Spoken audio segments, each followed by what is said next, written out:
What's up, Guardians? Welcome back to Tower Casuals, the Destiny podcast. Normally, you would be hearing Corey's sultry voice, but he's on vacation at the beach with his family.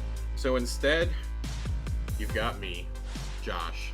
And joining me tonight is my partner in podcasting crime, our tower quartermaster, our weaponsmith, I don't know what else to call him, Yeetus Elitus, our favorite returning Titan, A1 Johnny. With three N's. You're slumming it again with me, kids. We're slumming it again. We have a weapons TWAB. It's almost like Bungie knew that Corey had put it out there in the universe that he was going on vacation. So, John, how you been, man? You first time back since episode 100. Indeed. You know, y'all are getting some special treats. This is the first time in the next 10 days that you'll be getting John here.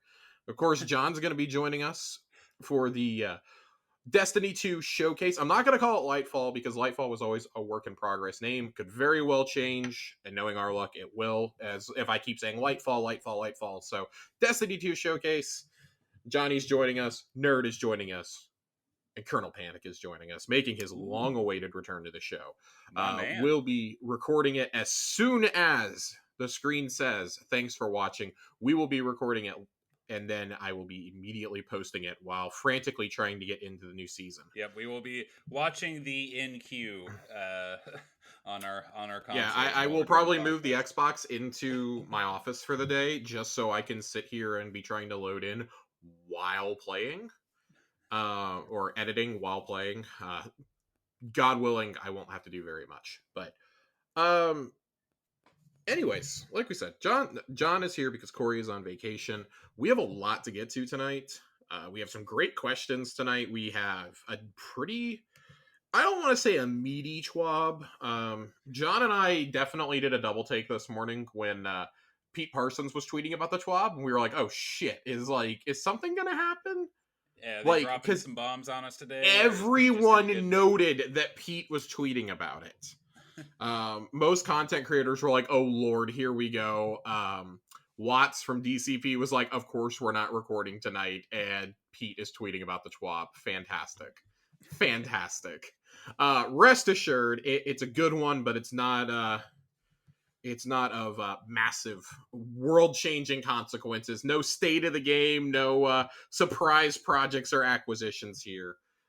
We're just gonna dive right on in. Corey and I have been doing the TWAB later in the show lately, but that's the bulk of what we want to talk about tonight. Is this an ARC 3.0? So let's do it. We jump straight into it. Right at the top of it, sandbox changes, and who do we have here but Mercules? The anime PFP hater himself. Glad to be hearing from him on the other side. I'm thrilled that we're hearing about him from the other side. He was just back on, what show was he? He was just on a show like last week too. And they got to be like pissed that he wasn't able to talk about any of this. Yeah. Is he still doing Massive Breakdown? I know he's not on Firing Range anymore. No, Firing Range. That's what he was on. He was on Firing Range last week. Nope, he does not do any other shows. That's it. He occasionally does guest spots, but it's with the guys that he's done them with for years. So yeah, let's jump to it. Global changes.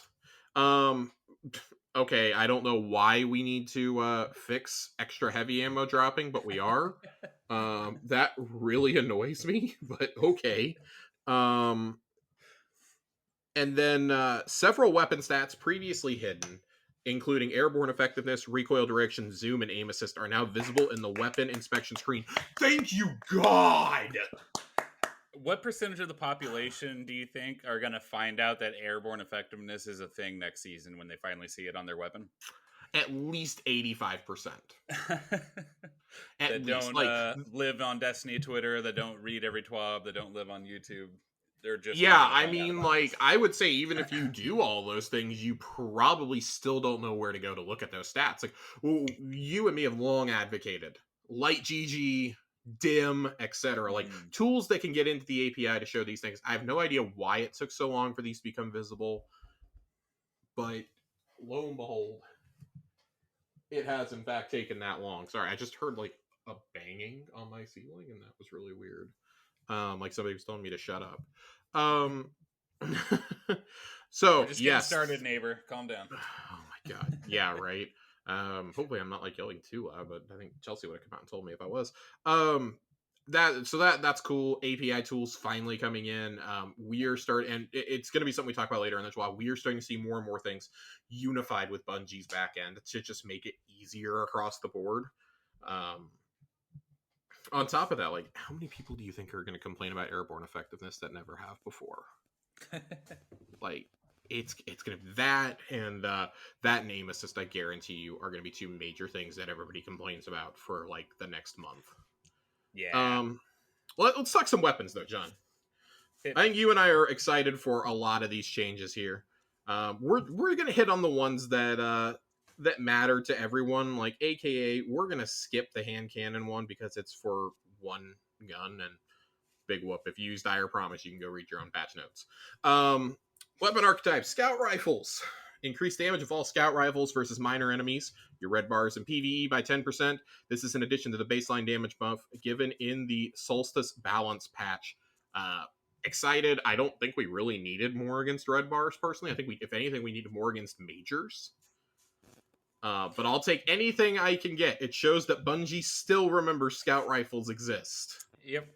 And as long as I feel like scouts, when they feel bad in PvE, it's when you're not one-shotting red bars. When you get into higher activities, when you're using 2 or 3 shots to down a drag, it I feels mean, kind of I bad. would argue, like, in things like dungeons or raids, sure, but if it's something where, like, the light level is 20, 25 above you, like a master or a grandmaster or something, like, it should take you a couple hits probably to down those. Like, you shouldn't be one-shotting things in a grandmaster Yeah, with not in a a GM, primary. surely, but Yeah, and I mean, like, but that's the thing, like, it never really bothered me in any other activity. Like, and I mean, I run scouts and GMs, so this doesn't really bother me. Like, cool, I'm getting a free extra 10%. Awesome. mm-hmm. Um, High impact 360 RPM auto rifles. Very excited to talk about these. I like 360s, but there's never really a reason to use them, unfortunately. Yeah. Has good damage output but low ease of use, leading them to underperform compared to other options in the same engagement ranges. Increased base stability stat of all non-sunset high impact auto rifles by 6 to 12, depending on the weapon. Numerically, this seems like a small change, but noticeably changes the feel of the weapons. This is going to be a gun by gun change. Firefight is in fact one of these weapons. Yeah. So that's probably going to Suros cause me to go craft one. Suros Regime's alternate fire is a 360, which also got a big buff this season. Yeah, Strength and so stability. I'm curious, when they say non-sunset, that surely that applies to exotics as well. Yeah, that has to. I just think because they have to tune this for each individual gun, they're not going to go back through every 360. Right. That's yeah. Right. And I would expect to see more weapon changes along this, like, of non-sunset, because as we're seeing, one of the things we're going to talk about later that I wanted to hit John with is going to be what weapon boundaries do we want to come back, and this is some of these weapon changes are going to factor into that now. Lightweight bows has languished compared to higher damage counterparts for some time, in part due to difficulty hitting perfect draw shots, so we've made it a bit easier. Draw time reduced by 5%. Perfect draw window from 0.30 to 0.50 on the low end, from 0.55 to 0.80 on the high end. John, you use bows more than I do. I use bows never. So, is this going to be notable? Give us an example of a lightweight bow if you have one. Oh God, what's the fair Terradiddle, the funnest sounding one? I'm a big fan of lightweight bows, especially with new perks like oh God, what's it called? It only rolls on bows and fusions. Successful warm After up. successful warm up, with successful warm up and Archer's Yeah. tempo, these things you start to feel like Legolas. You're just slinging those things. I have one with that roll. I need to go play with it a little bit more. Successful warm up though that's fucking awesome. Yeah. And there's I like it on fast ones because it just makes these lightweight bows even faster, and I like it on the heavier hitting ones. Like I'm not sure if that's a precision frame like Point of Stag. I'm not familiar with all the different frames on a bow, But no, anything that you can do to make them feel better, I'm a-okay with, because I end up leaning. Maybe this is why I don't use scouts, is I prefer bows in the high end PvE content, just as a personal thing. Mm-hmm. So this is fun, just to make a few more, more variety, not just going to the same heavy hitting bows like your LeMonarchs. Yeah, I mean, like for a long time, it really seemed like LeMonarch, Tikus, and Trinity Ghoul were like the three that were being used, and that was it. Like, I didn't really see legendary bows ever. So maybe this, combined with some other changes, will get us to see some more legendary bows out there. Hand cannons. So we're skipping the hand cannon. Dire Promises Zoom stat got fixed. Congratulations. Yes, yeah. They just fixed it. If you're still holding on to your god roll, good for you. It's gonna feel better in the sandbox. Whoop-de-doo. Glaives. I'm very excited about this one. This is actually probably the biggest update outside of the intrinsic champion perks that we're gonna get. Glaive melee attacks now activate exotic armor perks on ACD, Feedback Fence, Karnstein Amulets, and Necrotic Grips. Necrotic Grip Glaives, ladies and gentlemen. I want you to understand how wild this is going to be. Yeah. Just AoE poison spread on every smack. That's insanity. Man, that's gonna be absolutely dirty. And those stack with stasis too, correct? Yes. Yeah, no, that's actually one of my favorite ones to run necrotic grips with, is the stasis class, just because you get that freeze. They're all standing still, and then yeah. cracks. Man, that with a glaive now, oof, that's I catch John and I running necrotic grip glaives next season. I think you're going to be seeing us wearing a dress next season. Yeah, I'm sitting there looking at my my Lost Sector calendar, and this coming weekend is your last opportunity. In fact, like, as we're recording this, within the next like handful of days, it's not this weekend, I guess it's early next week. I think like Tuesday, Wednesday, Thursday, and Friday, somewhere in that range, is the last time you'll be able to do the EDZ Lost Sectors for the exotic armor this season. I highly, highly, highly encourage you to go bang those out. I will be in there trying to get Curious of the Falling Star for my Titan, and I will be trying to get Necrotic Grips on my Warlock as badly as I can. And also, I'll be grabbing Blight Ranger for my Hunter, because it's the only piece I don't have, and I'm sure it'll still be shit, but maybe it'll slightly be less shitty next season. I don't know.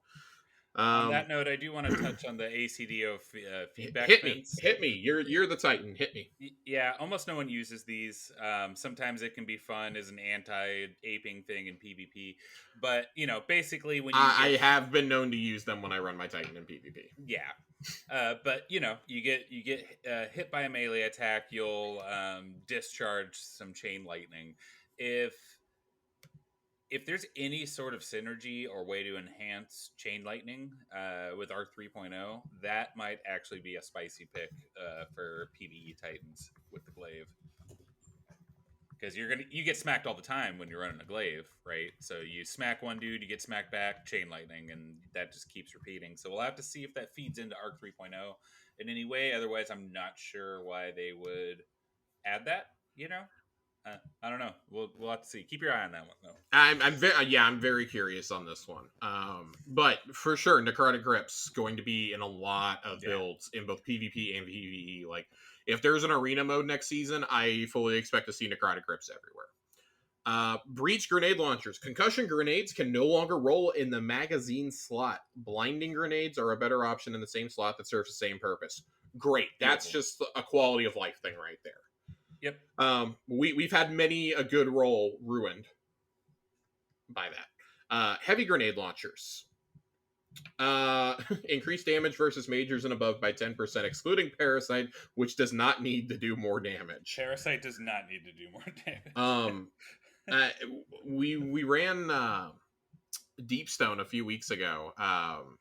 Nerd, Joe, and myself went in with an LFG. And the guys that were in there were like, all right, guys, Lament is no longer the strat for Atrax. It's now single floor Parasite.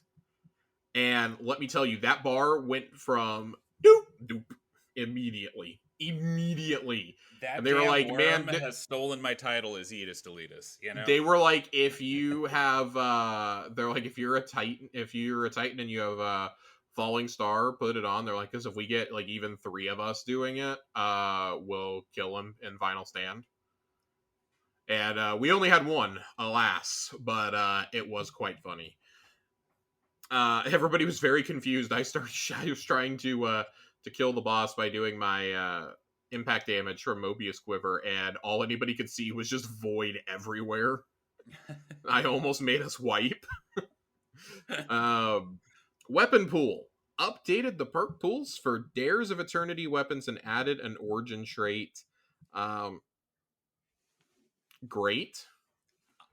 That origin trait's gonna have to be really fucking good for me to go back in. I'm so curious to what it's going to be. So far, they've been really good at designing unique and interesting origin traits, and for such a wacky game mode with all of these weapons that are homages to other franchises, I am so curious what that origin trait is going to be. Yeah, I am. I have no idea, and it can't be something that only works in dares. The only weapon out of there that I would really want to re-roll with new perks, regardless, is this trace rifle. Yeah, if they put incandescent on a trace rifle, I'm gonna lose. Catch us running some dares until we rip our eyeballs out. God, just doing the 3 or 4 I did for Solstice felt like such a chore. If you haven't finished your Vidmaster seal, this is your motivation to go do it now.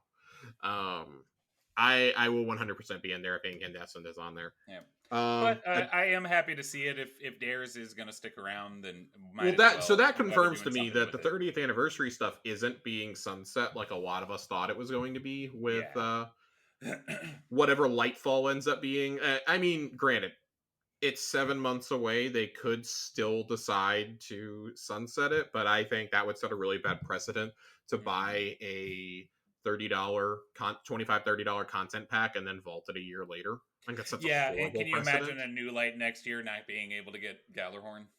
You know? Well, I mean, so I think it would lure. I think that Grasp of Avarice would stick around, but that's my whole thing is like the whole appeal to it were, the multiple armor sets. There's like 2 or 3 armor sets associated with it. There's Gallarhorn, there's the Gallarhorn quest, there's Grasp, there's Dares of Eternity, there's all the anniversary weapons, like the Forerunner. Yeah, I can't imagine sunsetting that pack when basically that's the only example I can think of where it's like, okay, this was not required for the story. This is a fun thing that we did. I don't ever want to see another pack like that. I've been really clear. The only time I would ever want to see another pack like that is if it was like they ever did a Destiny 3, or say hypothetically we get to the final shape and they're like, hey, we're going to sell a D1 legacy pack and bring over every strike and every strike and the remaining endgame activities that we have. Like we're gonna redo Crota. We're gonna bring Prison of Elders back. And if Wrath of the Machine isn't in there by then. On Oryx's ship, wasn't there some sort of public event kind of? Yeah, the Court of Oryx. Court of Oryx is very much a prototype for what they ended up doing with Escalation Protocol and Blind Well and things like that. Yeah. I always liked Court of Oryx because, hey, if you're passing through the main battle of the ship, you're going to see it going on. It's just people never wanted to stop and help, or by the time they got over there, it was over. I've been steadfast in my belief that the Dreadnought is coming back in some form. All I want is Shield Brothers as a Grandmaster, just so I have a new strike to throw my controller against the wall during. Oh yeah, I don't have a whole lot of memories of D1, but doing that as a Nightfall was horrific, and it's awful. Game. It's the absolute, like, it's up there with doing Corrupted on GM. It's bad. It's real. In fact, I would probably rather do Corrupted as a GM than do Shield Brothers. I'm going to be totally honest. Let's see here. Addressed an issue where playlist weapons, so Crucible, Gambit, and Strikes, were not randomizing individual perk columns, perk counts correctly based on the number of resets. That's great.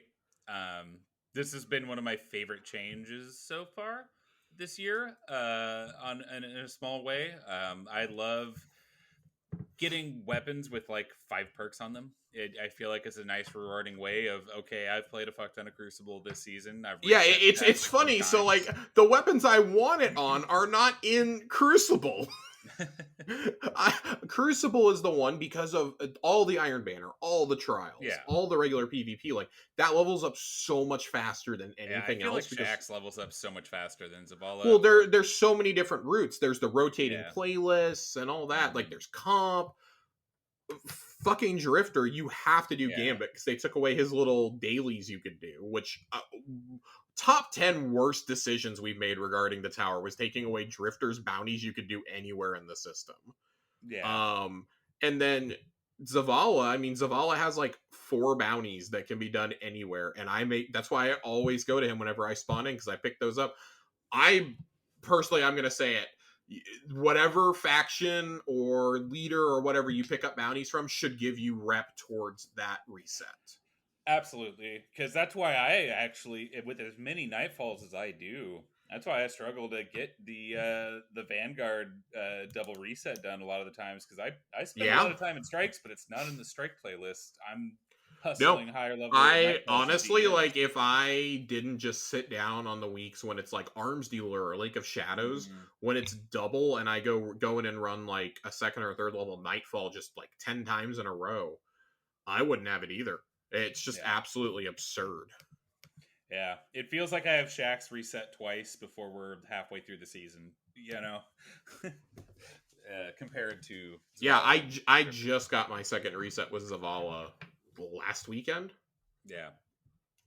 I did a run of Arms Dealer as a GM with I want to say it might have been with Nerd and no, it wasn't with them. It might have been with you and Max. Yeah, I think Um, when we were hustling Max's last level to get him in GM yeah, shape. I did one, and that pushed me over the edge. But that's it. I've been resolute in saying that I think that dungeons and raids should also give Vanguard rep because as far Yeah, as I'm they should concerned, just that give would be more an offer. XP in general. you know. Well, yeah. All right, Anyway, let's move on to perks. We've got a lot to get through with perks, reworks, and buffs. The Gambit and Iron Banner origin traits were too specific to be generally useful, so they've both been redesigned. The Invader Tracker is renamed Gun and Run. I really think it should just be called Run and Gun, honestly. Gun and Run is just confusing. it's Redesigned DNR, dude. functionality to give a sprint speed increase on multi-kills. I hope that this is usable outside of Gambit. Yeah, I think that's the point. Is that Because way they're not. I Yeah, actually low key love this combined with the 360 buff. I love this for Herod C. yeah, Like I will actually just go dump a ton of Gambit Ingrams in. I will go play some Gambit and dump a whole bunch of Ingrams in early next season to get a Herod C like this. yeah. No, it's real Skulking cool, Wolf.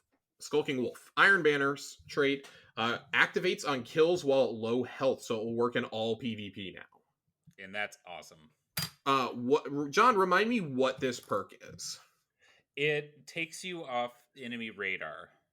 So yeah, Okay, and okay. it as it stands now, that only works when your team is Oh on the man, hunt. that's gonna be filthy in trials. Yep.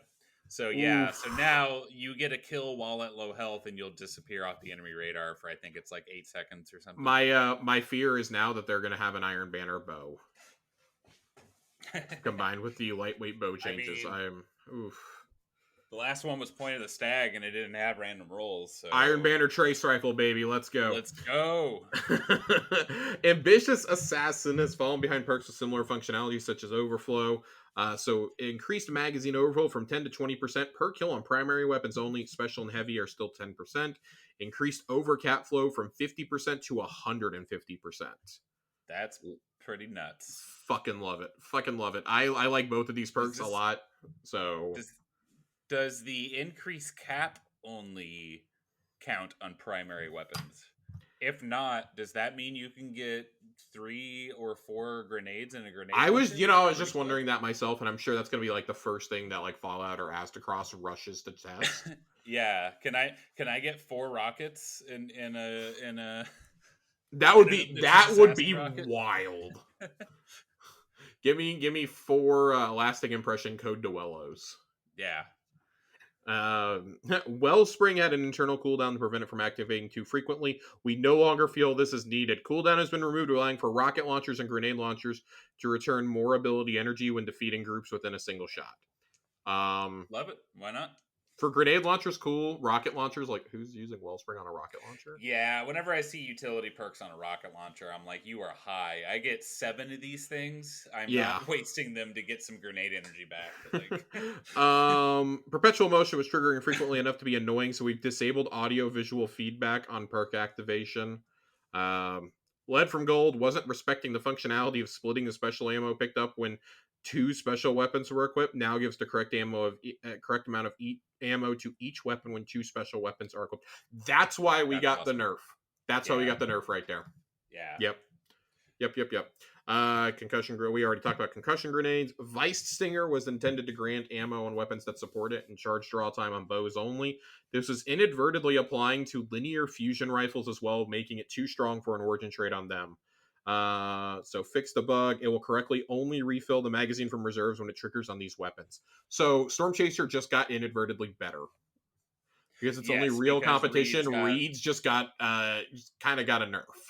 Yeah, Adept Reeds, I mean, and it's still a gonna monster, be an amazing weapon. But yeah, it's not gonna suddenly that with an adept charge time, it gave it insanely fast. It was like a machine gun.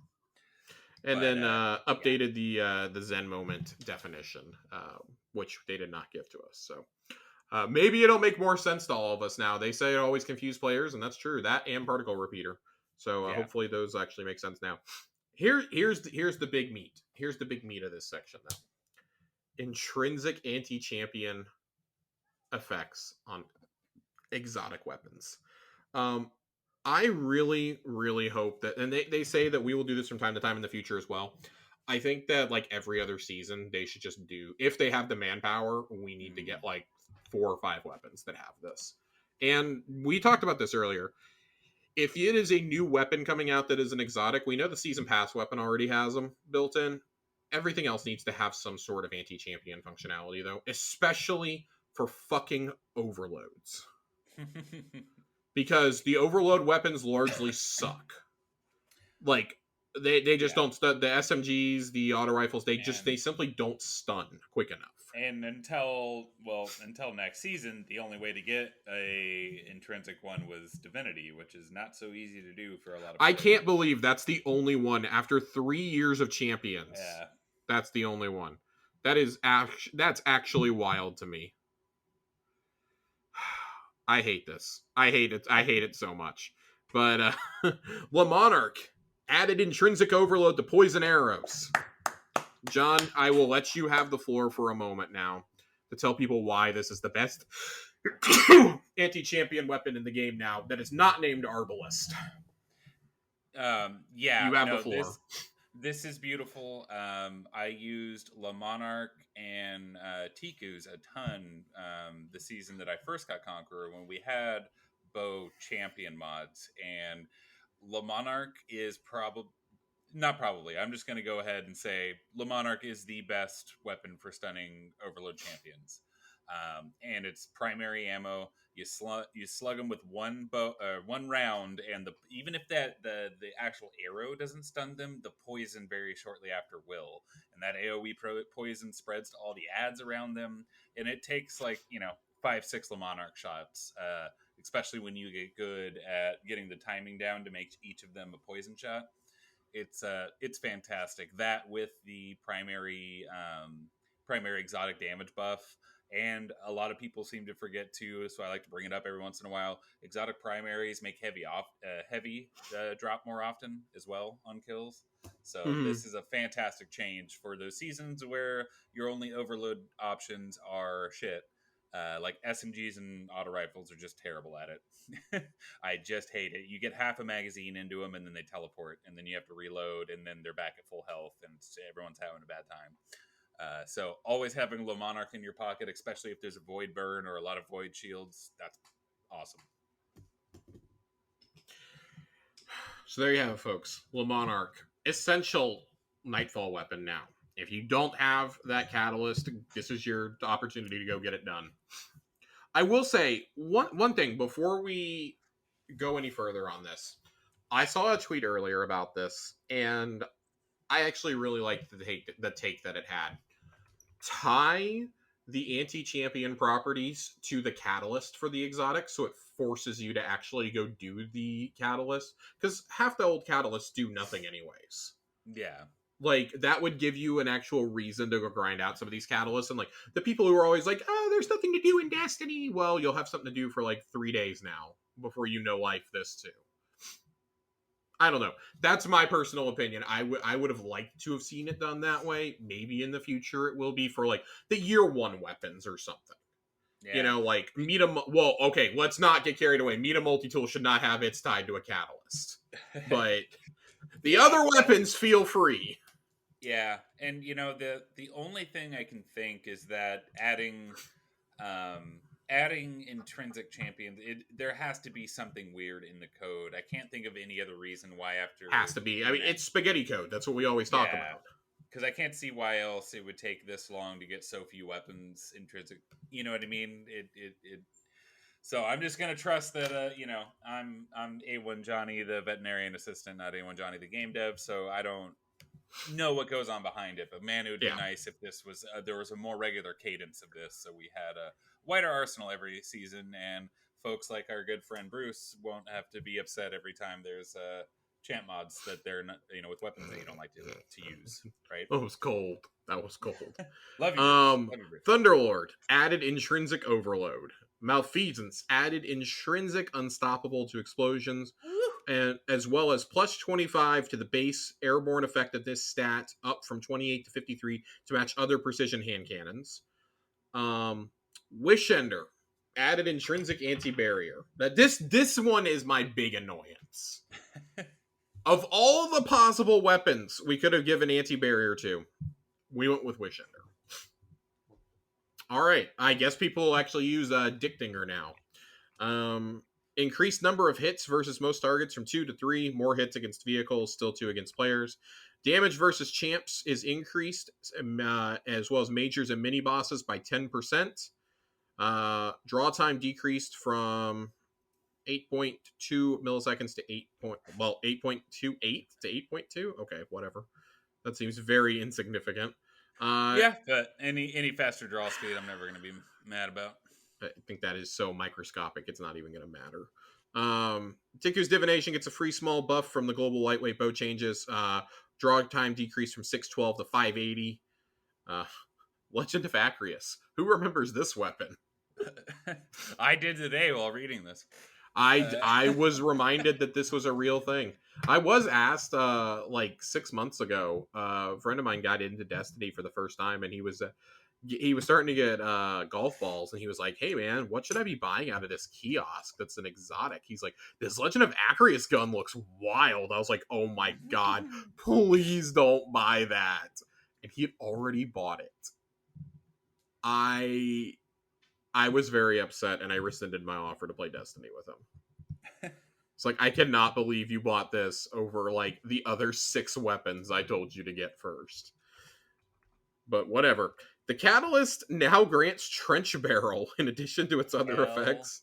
Yeah. Different version. It's Arc. Oh man, different versions of the exotic paired legendary weapons did not have matching stats, so we brought them up to parity. Callus Mini Tool airborne effectiveness has increased from 23 to 28. Meta Mini Tool increased zoom from 13 to 14. Drang has had its airborne effectiveness go from 21 to 23.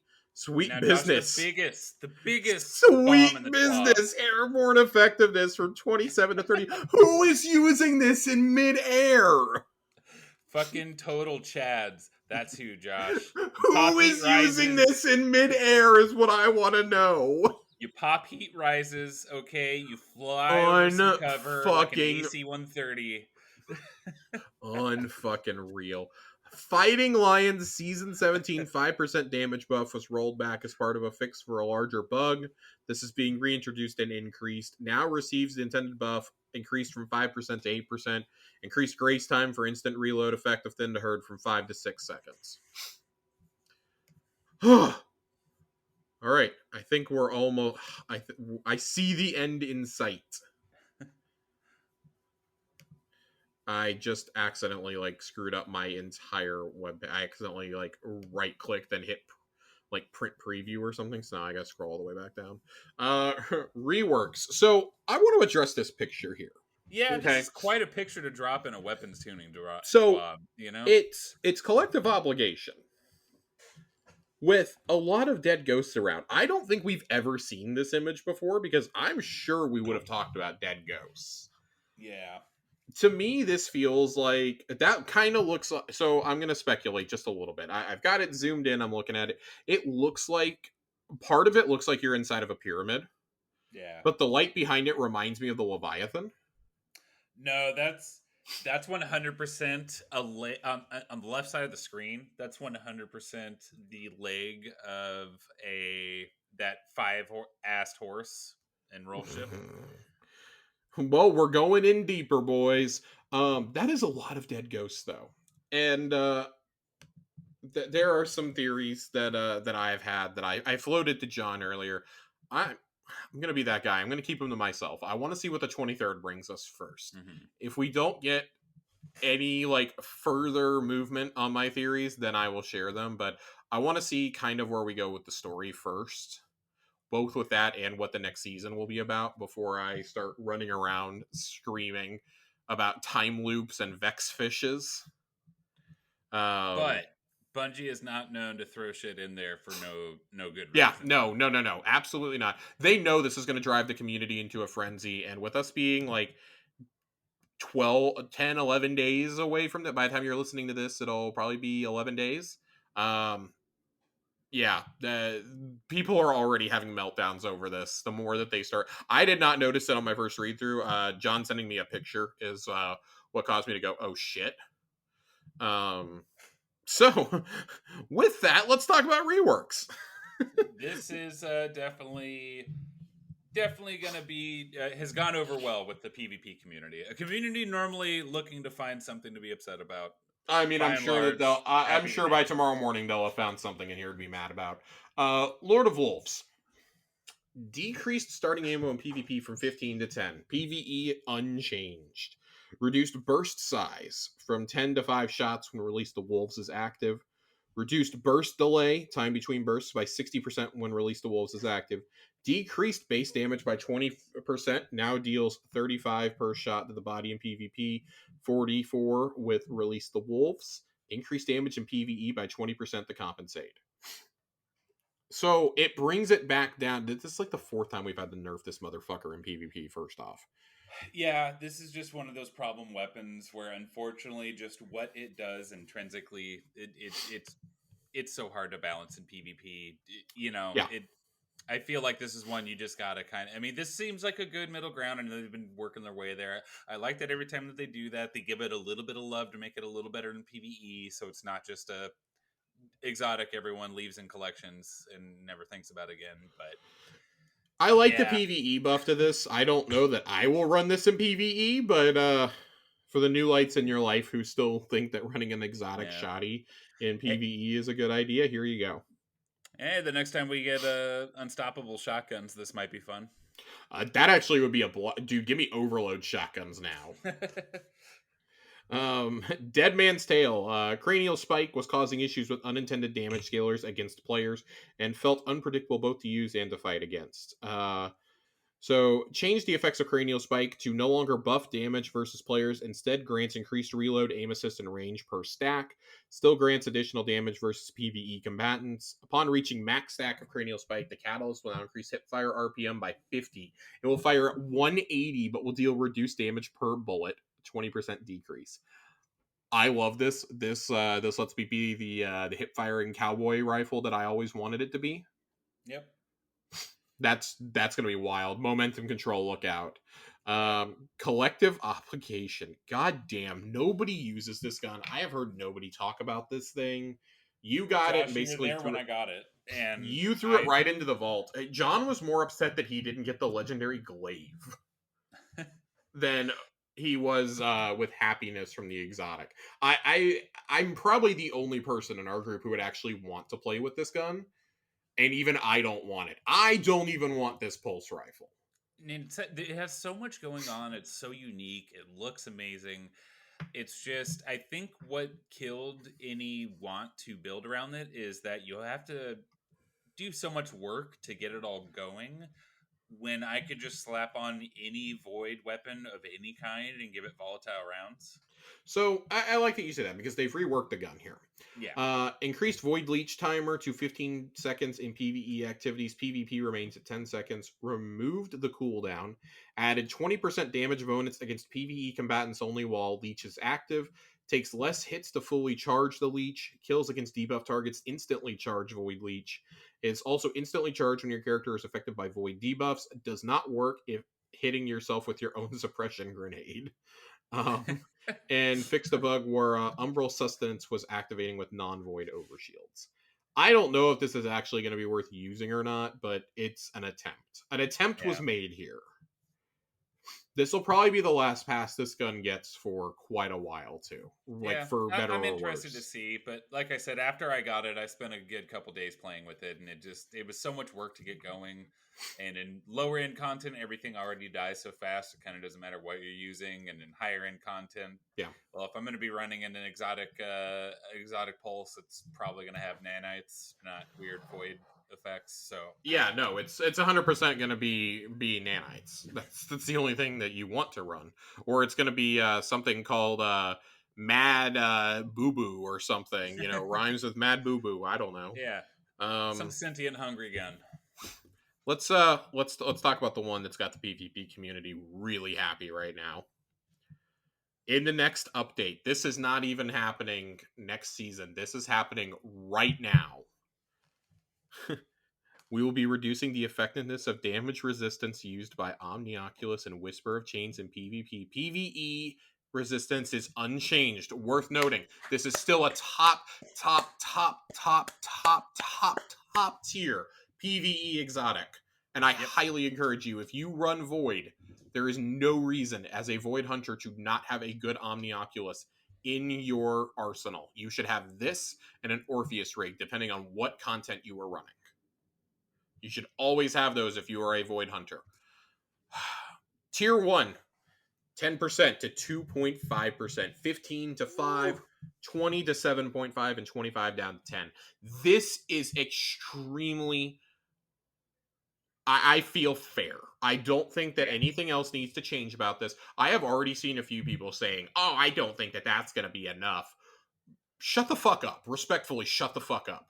Like, at that point, you just want the exotic to not exist anymore. And that's fine and dandy, but you can't say, let's remove something that makes an entire subclass worth running in a whole ass mode versus, well, but I don't want you to touch anything from my class. Like, no, we need to recognize when things are broken across the board. Yeah. This is as bad as I would, and I like that the response time has been fairly quick here because this has been something. Omnioculus has been a problem for a little while. It's been really bad this season, though. Yeah, it only rose in usage because of the Stompy nerf. So then you had 50 to 60% of the community looking for a different exotic to run. And I don't know if this will be enough, but it's really good. And I feel like this. I feel like bumping tier 4 all the way down to what tier 1 used to be is more than fair. It's massive. The big problem with Omnioculus is if you know how to use it right, and especially if you're playing with other people, you can always get your smoke back. You just need to smoke 2 other people, and it's back instantly. So really well coordinated, high level PvP play. This thing it's an absurd exotic. I mean, and that's fine and dandy. That's great, but like I said, you can't just say, "Oh, I want something completely nerfed and totally out of the game." And it always seems to be targeting one class in particular because, like, we've all seen the numbers. There are more hunters than the other 2 classes, especially the higher up you go in PvP. I can think of a couple Titan helmets that the entire community was ready to burn down some Bungie offices. Right. That was a few years ago when we had very bad feedback from Bungie. Look at how long we with Loreley. That was Loreley was bad, and I would argue Loreley is still bad, but it's not. Once Class C Restoration goes away, I'm not as bothered because I'm not fighting an entire team that's like that. Yeah, and I think that's the thing about Omni is that you can give it to your whole team, and if you do, you get it back immediately, and you can do. And that's again. Like that. That's fine and dandy. Don't get me wrong. Like I understand the complaints. I've had plenty of them myself. I am Hunter. But it's the same Play thing that Destiny. it's the same philosophy that I had about the Stompy nerfs. If you need an exotic to make you good at the game, then you don't need it. You shouldn't be using it at Yeah. all. I'm just so happy that they didn't touch it in PvE. You know, I know they've been doing that more and more, Yeah. but every time something becomes a problem, I get This was worried. this and Lorelei were absolutely critical to not touch in PvE. Yeah, because then they would just be absolutely I do still think useless, and we don't Lorelei, want that. arguably, like, and I don't think we'll see the full effect of like what it would need until after Classy is gone. Hmm. Not that Titans like with Lorelei benefit from Classy, but now you don't have 6 entire people using it, and you don't like you can't just point a finger. I do think Yeah. Lorelei probably needs a tiny, and I'm talking like a small reduction, not a big Yeah. one, but probably still needs another mini nerf, like bump it down like 2.5% or something. Or what I thought, because even without classy restoration, people with healing grenades in every class Yeah, is yeah. kind of crazy. So, you know, my thoughts is maybe they just change all of the healing effects in PvE to only be a cure and not restoration, where you keep healing even when you're taking damage. You know, I would agree. just boom, I would here's a agree big on chunk that. of health and not I regenerated would health. I would absolutely agree with that, and I think that Yeah. would put the focus back on gunplay a little bit more. Yeah. But we'll have to see. I think like this whole year, I don't want to say they've been dragging their feet, but I feel like once we finally have Arc 3.0 and every subclass is on a more or less even playing field, that's when they can really tune these knobs to get everything feeling right. Because Well, I look mean how that's aggressive. what Kevin kind of said in his last like public communications we'll probably ever Yeah. get from him was that they've been a little like bogged down on the sandbox team with all these nerfs. First off, they deployed such a fucking massive change with the 30th anniversary and then again Hmm. with Witch Queen 2 months later that they kind of wanted to see where everything sat after subclass 3.0. Yeah. So I Which like makes that total we sense. already have a list of things that they're looking at for either the mid-season patch in season 18 or for season 19, and almost all of these I would say that I like, which include shotgun spread randomness, bow swapping effectiveness, trace rifle ease of use, introducing full auto. I would almost guarantee this is a season 19 Mhm. thing. I cannot see that being a mid-season patch. They're going to want that to have its own like little twab and everything probably to highlight it. That is Can't a wait for that. massive, massive, massive like what's the word I'm looking for? Accessibility? Accessibility perk. Thank you. Hmm. Reducing the ability of snipers to shoot through flinch in PvP. Love it. Examining small targeted balance changes to PvP outliers, including pulse rifles with out of band effectiveness, high impact scout rifle ease of use, precision fusion rifle ease of use. So that basically means your Jade Rabbits and Yeah, yeah. what's a precision fusion, John? Jotun? I believe that's the frame that Aaron Till belongs to. Okay, that would make sense. The very slow firing, heavy hitting ones. That would make sense. I just immediately thought of Jotun because tracking. Um Allowing Sure. glaive interactions with some exotic armors that buff melees, because there are still more. Hmm. I'm very curious to see if this works with Liar's Handshake in the future. That would be so cool. Because that's the only thing like reading this, because we're about to go into our Arc 3.0 discussion, but Liar's Handshake is a big part of that. That would, if it worked with, if I could pair that with Nezarec's Whisper, I would never take off Liar's Handshake. Yeah. As long as Arc 3.0 is good, outcome pending. Fixing glaive hit detection, thank God. It's a little Yep. janky at times. Reworking enhanced perks and folding spec mods into the base perks. That's an interesting one to me. I don't know what I'm going to run on my guns in PvE if I don't need to worry about spec mods. That would open up a whole new thing to me. So spec mods, John. Just so we have some terminology clear here, because they don't say this here. Spec mods are like our counterbalance mods, right? I Things like that. believe they're talking about minor, major, and boss spec. Minor, Is what major, I and boss. read. Oh, that would make sense. I'm an idiot. That would make sense. I really don't want them to take away my Taken spec mod, though. I I get would. that, I but suspect Taken spec would stick around because that is a raid drop. yeah, that's more like a trophy than anything at Yeah, this I point. feel. Hey, man, it did some work in Corrupted. I'm not. Oh I'm yeah, not gonna sit here and discount that at all. but yeah, that's how I read that. Yeah. Is that they're going to work that into some other functionality, and then for the first time ever, you'll be worrying about weapon mods and have some options to make. I mean, in I PvE, which would be like cool. that because my thing is, yes, we slap boss specs on things, but we started caring last year significantly more. I mean, Vorpal's been around for a couple years now. It really took off, though, I would say, with the with lasting impression chain reaction is really when we were like, well, do we want Vorpal instead of one of those? You know, and I think Vorpal is a good perk, but they needed to do something to make that more of a valuable perk, and I feel like this is the thing. Yeah. But it could be fun, especially, we haven't gotten new weapon mods in a long time. Long time. Unless you count Long time. You count the adept mods, and even those are really just enhanced versions of normal. Yeah, I feel like Take Inspec and Adept big ones would stick around no matter what. Yeah, so that could open some fun build crafting in PvE. It's also been a while since we've gotten a new armor mods as well.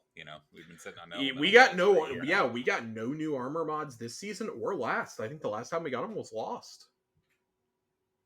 That's kind of wild. We've gone 2 seasons without them, but I think also at the same time, like, the mods pool has gotten so big, and this is like they've always told us this was going to be a side effect of not sunsetting things anymore. Yep.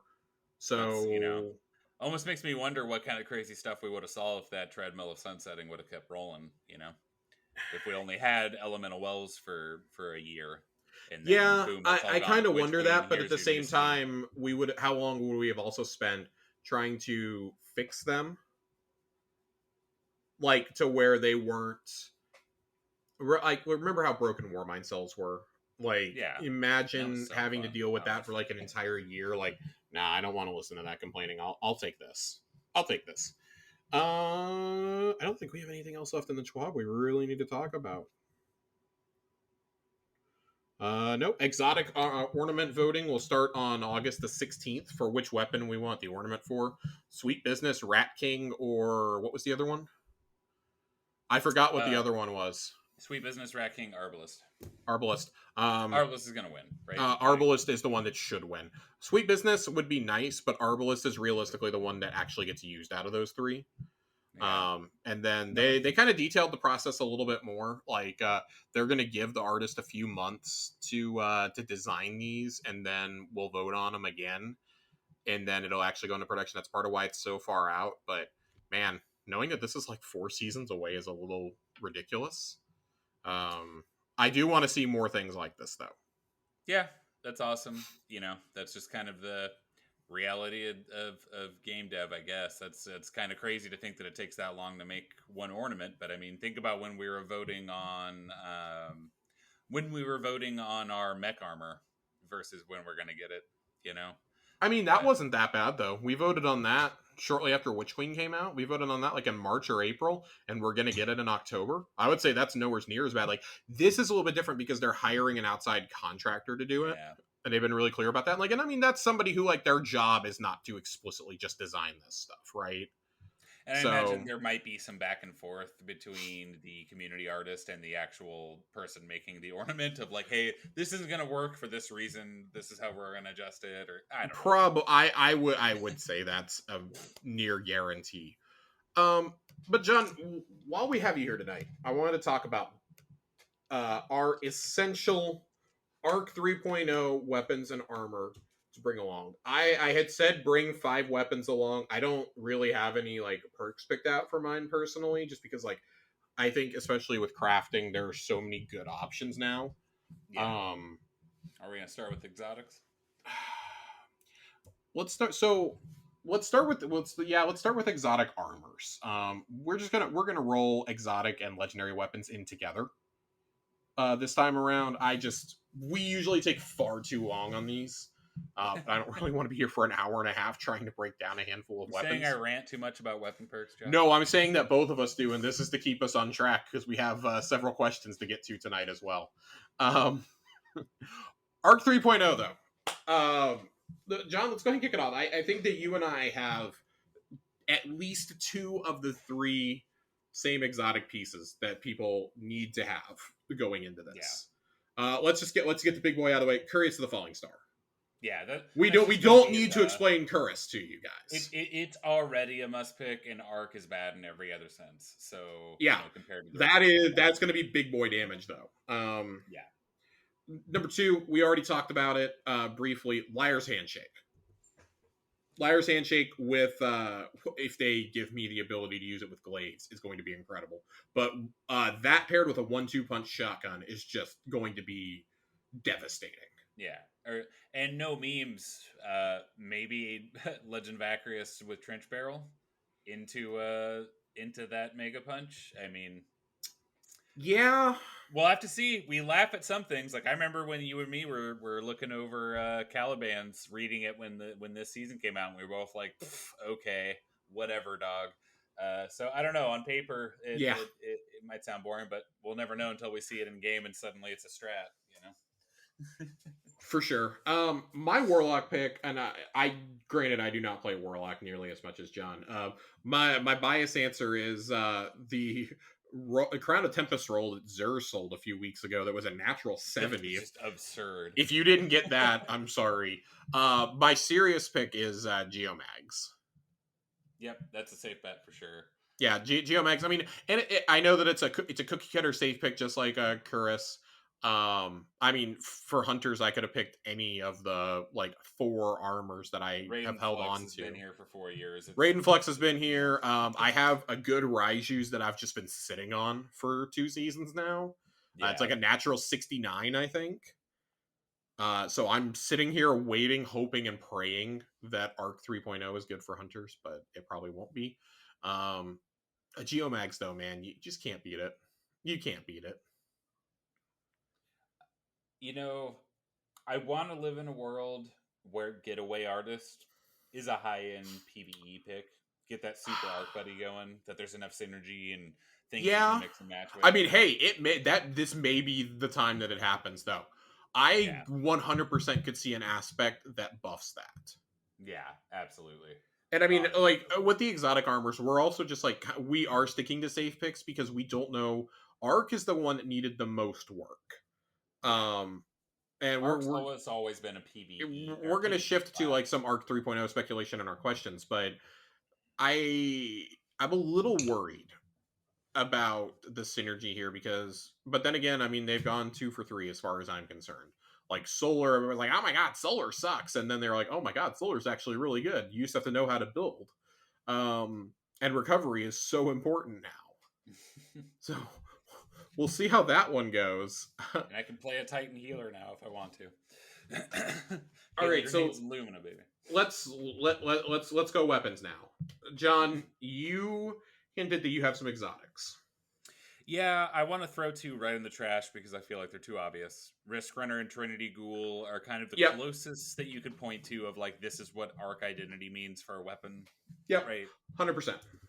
Like, those are the weapons that should be those and the lightning grenades are where the discussion should be starting on arc identity for this team. But also, I would say, like, the enhanced mobility that you get in Dares of Eternity, because they said they want this to be a speed class, that is what the base, I feel like, arc sprint should probably be. Yeah. And, maybe I would get ran out of Twitter with pitchforks for saying this, but I'd kind of be okay if in PvP that's what Arc did. You're move fast as hell. You don't have any damage buffs or damage mitigation or self-healing. You move and reload faster. You're a zoomy boy, and that's what it means to play Arc, and maybe with as crazy as all the other 3.0 classes are, maybe that'll work. Could be fun. I would be okay with that. I'd be absolutely okay with that. Especially, as a jumpy boy, I'd be okay with it. My obvious one that I wanted to get out of the way was Cold Heart. I mean, Cold Heart's the Ionic Traces. It's been a good option for a while, but you can't go wrong with the classics. I would also say, I mean, like, I don't think it's getting any sort of like special buff. Divinity, like, not as a meme, has actually been like decent in PvP lately.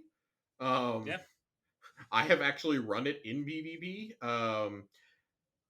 I don't know, like, especially if you're team shooting somebody, that person's going to die immediately. Yeah, no, if you're running around with someone, especially with like a 120 hand cannon, something heavy hitting, man, you as a two-man team can just slay, but obviously that's reserved for people who are more skilled and coordinated than you and I are, Josh. Yeah, 100%. That's a big brain. That's a big brain move. But no, I think John hit the nail on the head with Risk Runner and Trinity Ghoul.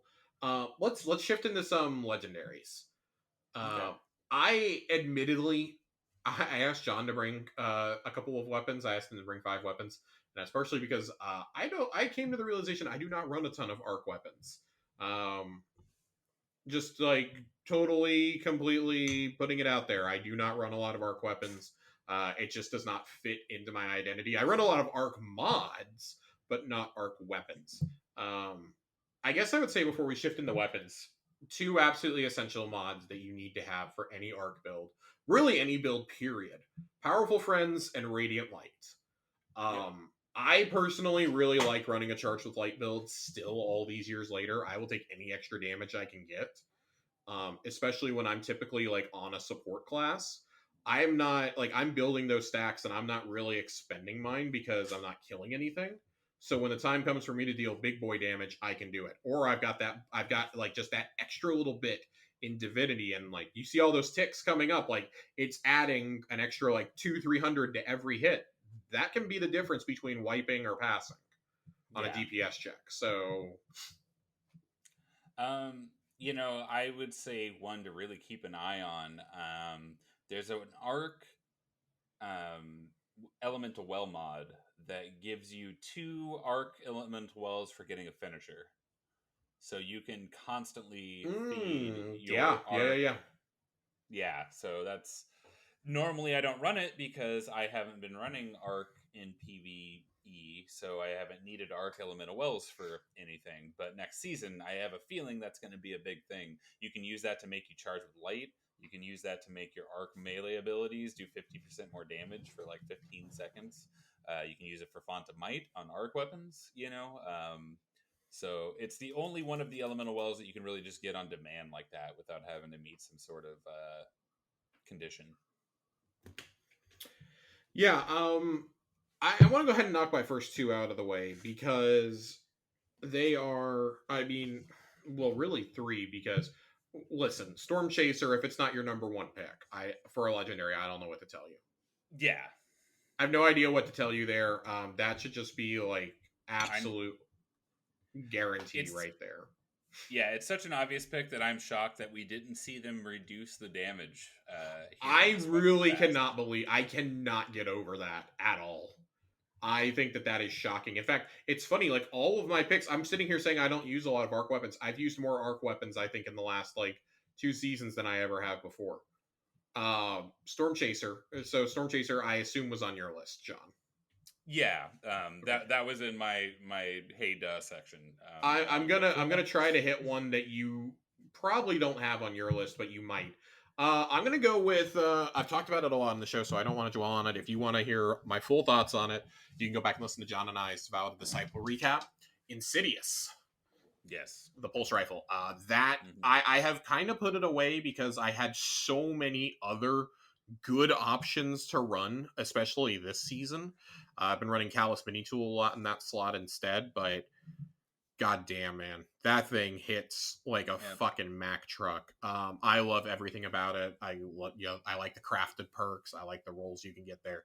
If you are lucky enough to be able to go craft one, I would urge you to do it and start leveling it before this next season. In fact, I will actually probably go run a bunch of PvP or just some like low level strikes or something to maybe even some stuff in the Leviathan to try and bump up my level so I can get to some of those enhanced perks ahead of time. That's going to be a big one. I think it's really neat how it shoots 4 whole ass bullets a burst. It's pretty nifty. I mean, we've talked about how, weapons that haven't really had a bunch of modifications got them in this latest expansion. That and Storm Chaser are 2 of the biggest, most obvious ones.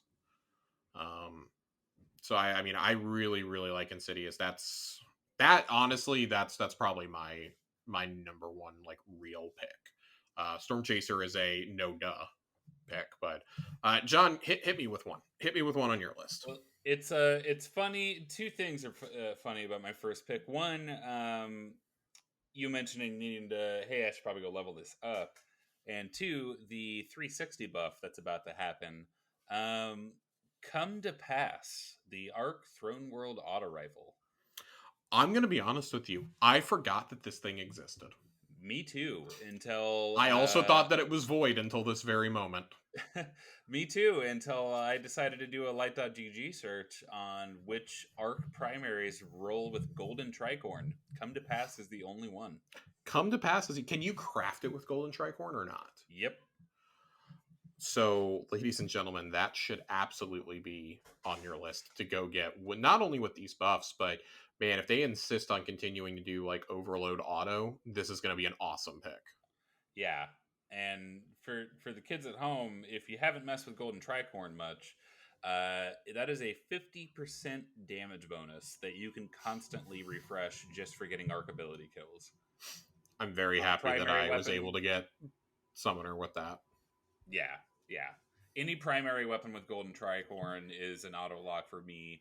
I'm still unsure about it on special weapons. Maybe the Trace Rifle. I have the Dare's Trace Rifle with Golden Tricorn, but you get so little ammo with snipers and shotguns, and you have to get 2 kills effectively, a weapon kill and an ability kill back to back to get it started. So it feels like a bit much for special weapons, but on primaries, pretty neat. So yeah, that's my first pick, and that's actually what I'm going to be working on as we're waiting for the next season, is getting that leveled up and crafted. Yeah, I would say my next pick is Nezrak's Whisper. This is an interesting one. I'm still experimenting with it a little bit myself, but I'm trying to look forward here, and especially with the changes that are coming with Glaives, with the ACD feedbacks, and this could be a really good combo for Titans this coming season. Yeah. But I've been running Nezrak's Whisper in some higher end combat. I got a pretty decent one to drop, and I've been liking it. I just unlocked the ability to craft it this week, so again, catch me trying and level this up as quickly as I can. I run a glaive in a lot of things now. Like, I don't go and do duality without running it. And that's usually me running either whichever one I'm trying to get the pattern for, or it's me running the Enigma. But as we continue to see glaives really like come into their own, I do think that they are probably the most unique thing that Bungie's added to the game. At the very bare minimum, since Divinity, it's the most creative thing that they've done with a weapon, is the entire glaive archetype. Honestly, I think we're a season away from them having to start nerfing them in PvP, especially if they can fix that hit registration thing so they're more consistent. Yeah, I think that's the only thing that keeps them from being a top tier option in PvP right now. Because I'll be honest, I run them in Momentum, and it's really fun. I ran it in Iron Banner quite a bit, actually, too. There's nothing more terrifying than you just unloading everything you have while someone with their glaive shield up slowly walks towards you. It's terrifying knowing that your only option is to run. Or this is the end. Yeah, this is the end. And then I go, oh, I'm flying through the air. This is not good. So yeah, Nezrak's Whisper, man. I would like to see some synergy with that. We've seen it with the other classes. So Demolitionist Adrenaline Junkie, which is always a fun combo. Yeah, if you really want to lean like all the way into abilities. My only problem with that is activating melee abilities with a glaive just doesn't happen, and I get that because that's the whole point, but it is like really frustrating. I don't know. I can't tell you how many times I've been running a glaive and I've tried to like do my throwing knife and I can't. Yeah. Well, no, the Demolitionist Adrenaline Junkie, that's your grenades. Irregardless, that's the one thing I think that still bothers me. I would love to throw this thing like a fucking javelin. Oh, for sure, that would be so cool. A returning glaive. Can you? I've had bad grenades for so many years that I'm still like not using them very much as a hunter.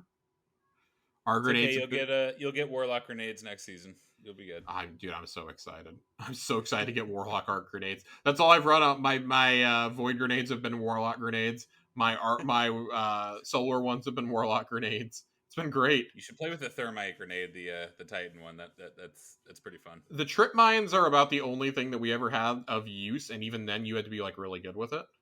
Yeah. So, and still not something I'd run in PvE. Hit me with your next suggestion, John. Mine is an either or. Both are going to be fantastic and for different reasons. Forbearance from Vault of the Disciple or Salvager Salvo. I think both of these are going to be excellent picks. Again, with how easy it's going to be to keep Font of Might up all the time for your arc weapons, I think both of these are going to be fantastic. Both run chain reaction. You know how I feel about that perk, Josh. That is those are both of those are going to be my pick for number 2. If you're like me, and I know I am, you've never gotten Forbearance to drop for you in Vault of the Disciple, but I hear it's really fun with chain reaction. Yeah, Salvager Salvo was going to be my next pick. Yeah. That was 100% on my list. If you don't have it somehow, it's still, in my opinion, it's the best ritual weapon that they've done. Yep, and get it out of the machine. I don't know what it costs, but not particularly close. Like dude, it's like 1 Ascendant Shard, a couple Prisms, and like 50,000 Glimmer. Go buy it. What are you doing? What are you doing listening to this? If you don't have it, go buy it right now. Even was it Chris Proctor that was talking about that when they were going over the ritual weapons of like, we wanted to make these all good picks, but not better than things that you can grind for in game. But Salvagers is busted though. Salvagers is wild. But it's like there's nothing we can do about Salvagers, so enjoy it. We're not gonna go nuke it. Enjoy it. The biggest thing with that is I know that we definitely saw a decrease in usage of Salvagers as time went on, and we didn't have like the killer artifact mods. I would expect that it could show up next season. Yeah, I would not be shocked. Even without the champ mod, you still saw day 1 VOD teams. A lot of people were running a kinetic SMG and Salvagers just for ad clear, man. Yep, absolutely ad clear. Well, damn it, John took number 3 from me. God, I gotta actually think here for a second. Can I cheat and throw in an exotic? You can cheat and throw in an exotic. All right. Now don't laugh, Josh. I'm gonna laugh. I want everyone next season. This is your homework from 1A1 Johnny. I swear to fucking God. Play around with symmetry. Okay, that's not the one I was thinking you were gonna do. What did you think I was gonna say? For some reason, I was expecting you to pull out Rat King here. Even though it's not a work, I was expecting it. Hey, be invisible on your art class, kid. Whip out the Rat King. Jesus Christ. No symmetry. Especially with the exotic primary buffs. Josh, it's been a week. My brain is fried. John said it, not me. But with what I talked about before, how you're basically going to always be able to keep Font of Might up for arc with that finisher mod. Mm-hmm. And symmetry giving you those charge tracking rounds that all you have to do is get headshots. If you ever bring this into anything with champs, it is so easy to get 20 headshots on a champ and then just unload for 15 seconds with Font of Might buffed tracking arc rounds. That's the cool thing about Font of Might. That's 25 damage bonus that stacks with every other weapon damage buff. It might be worth revisiting. It really might, just with the exotic primary buffs and the scout buffs. So I got one for you here. This is okay. Now. I feel bad because if you didn't get this before, you're not going to be able to get it unless Xur sells it. That's my only caveat to this one.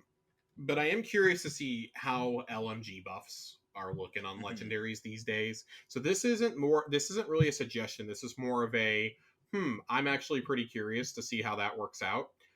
And this can be an either or, because I've got 2 picks here. One of them is the Swarm, which was in Nightfall playlists up until last season. And then the other one is an old favorite of mine, the 7th Seraph Saw. Yeah. Now, I bring up 7th Seraph. You might be like, Josh, why are you bringing up a gun from the before times? Why are you bringing this up from... Dare bring up Season of the Worthy to me. Yeah, how dare you bring up... Seraph Towers? Is that why you want to talk about this? Because you grinded those towers? Well, yes, partially. I got one of these way back in the day with Firing Line. And I have held on to it for 2.5 years, and its moment has finally arrived.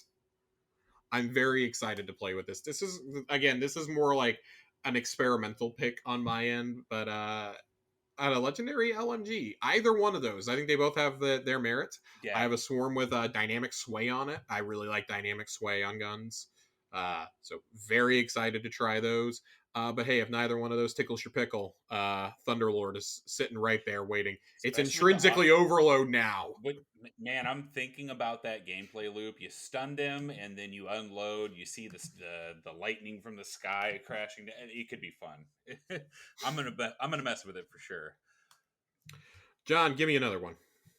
Let's go with the old plug one, baby. Again, another one you're not going to get unless Xur sells it. Unless you get your ass in a Nightfall this week. You have 10 days. And right now, it is Arms Dealer. Is that the one that's up right now? I think No. so. No. Yeah? Pretty sure it's Arms Dealer this week, my man. I don't know which one it is. Guys, it's been a week. I don't know which GM it is. Irregardless, you might have a chance to still. Yeah, you have you have 10 days to go get it. So good luck, have fun. But yeah, it is really, really, really good. Yeah. That is a top tier option. We were using it a lot during Splicer. We got them during Splicer. We were using them a lot. Mods. Oh god, man, I miss those. I miss those fusion mods. I'm just gonna say it's my final pick because I just have completely bungled my list. Also, John took Salvage to Salvo, which I fully expected him to do. I'm going to say it's a little bit of an off-kilter pick, but I think it truly is one of the best auto rifles in the game. I use it in a lot of content, regardless of difficulty. It seems to be one of the only things that really can work with like Overload auto. Sweet Sorrow. I have this with triple tap, and I forget what my other perk is on it, but this thing is a monster. It's been a monster since the day it came into the game. It continues to be one now. I love Sweet Sorrow. I've talked about this in the past. Like when we talked about like best craftable weapons, I talked about this. Talked about it for raid and dungeon preps. This is a top tier gun. Like if you can't tell, I like running a lot of primary weapons. A lot of elemental primaries. So Sweet Sorrow, absolutely going to be one to watch. That thing is just, again, it's an absolute monster. It's basically a mini machine gun. I run this in a lot of things. It's an SMG that forgot it's an auto rifle. You know, it went and got plastic surgery is what it did. Ikelos went and got plastic surgery. Once upon a time, Ikelos SMG would have made my list, but can we have a moment of silence for a fallen hero? Ikelos is so hilariously outclassed in like every single respect now, unfortunately. Which is good. I mean, back in the day, that and Ikelos SMG and Shotties were those were the boss melters in year one. My, how we have come. How far we have come in this silly game. John, hit me with a final pick. I was gonna say Hothead, but as I'm looking through Destiny Item Manager, I am now realizing, with terror in my stomach, I don't have an Adept Hothead. I think we need to go do some GMs next week, Josh. I'm absolutely not grinding for Hothead. I'm gonna see you next week for some GMs, Josh. We're gonna get that Adept Field Prep Clown Cartridge Hothead, Josh. It's called Hothead, but it's an arc rocket launcher. I hate this game. I'm gonna divert my final pick. I really think the Hunter Glaive is gonna shine next season.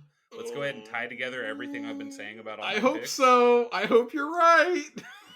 The special ammo finisher with the arc mod I keep bringing up, that's going to give you, imagine every time you finish a dude, you get 2 green bricks and 2 arc elemental wells to keep the glaive full and keep Font of Might up on your arc weapons.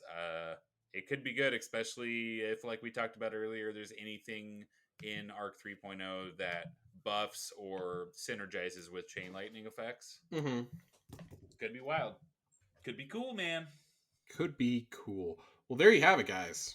Our suggestions, as quickly as we could do it, on Arc 3.0 preparation for armor, for weapons, a couple of essential mods to make sure you are on the lookout for. Unfortunately, Powerful Friends was just sold by Ada this week, so it may not be back for like 2 months.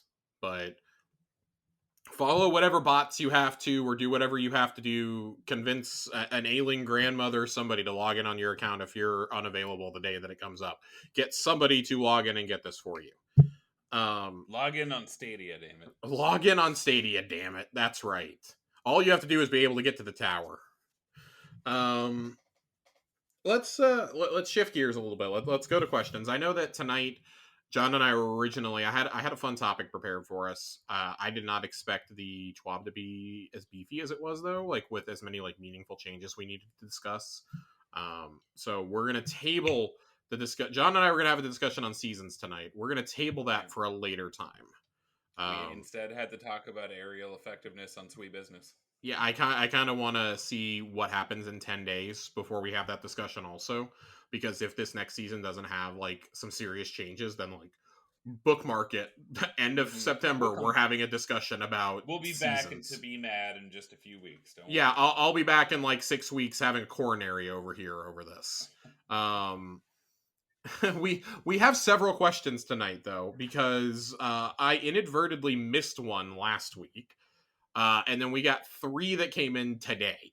So I want to shift to questions. So before we get out of ARC, we have an ARC question here. Joasis writes in, says, question, is anyone else scared for ARC 3.0? I've crutched healing for Solar and Void for so long now, I'm afraid that ARC won't have one. Man, I got some real bad news for you. If you're nervous because you're really wanting some healing for ARC, I want to direct you to 25 minutes ago when we said we think that ARC is going to be built around the speed. Yeah, no, ARC should be speed and damage bonuses, right? But I definitely get where I get where Joe's coming from, because I believe that I believe Joe Aces plays a Titan, so that makes sense. You know, he got used to the Overshield and then Loreley, so I can see Joe just yeet and punch everything. That does not mean that they cannot give our barricades some sort of effect. I'm sure that they will. I'm sure they will. I could see it. What if it was like a restoration barricade? What if it just refilled your weapons?